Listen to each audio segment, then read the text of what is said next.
মুগ ডাল দিয়ে চচ্চড়ি রান্না। এই চচ্চড়ি আসলে আমাদের যে আলু এবং মুরগির মাংসের বিভিন্ন পিস আমরা রেখে দিই, সেই পিস দিয়ে পরবর্তীতে রান্না করা হয় এবং এটা খেতে খুবই মজাদার সুস্বাদু।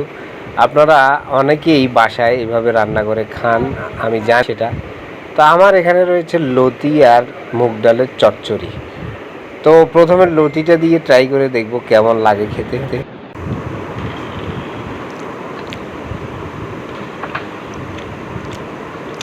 খুব মজা হয়েছে এবং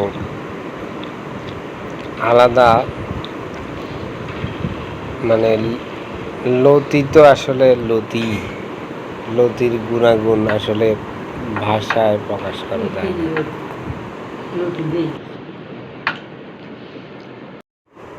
এবার আসুন চচ্চড়িটা ট্রাই করে দেখা যাক। চচ্চড়ির এখানে মুরগির পিস রয়েছে, সেটা দিয়েই ট্রাই করে দেখছি। দেখা যাক, খেতে নিশ্চয়ই মজা হবে।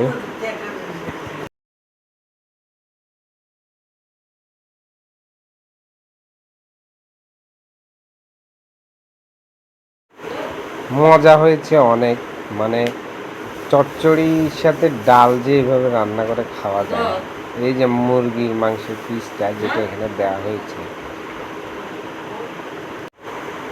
আসলে এই যে আমাদের ভিডিওগুলো যে নির্মাণ করি আমরা আপনাদের জন্যই, আপনারা যদি লাইক না দেন, সাবস্ক্রাইব না করেন, তাহলে এই ভিডিও নির্মাণের অর্থ কী?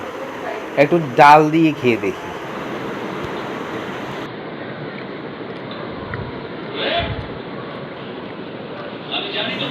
ডাল দিয়েও অসম্ভব মজা হয়েছে, মানে ডালের চচ্চড়িটা তো ডালেরই হবে, সো এটা বলার অবকাশ থাকে।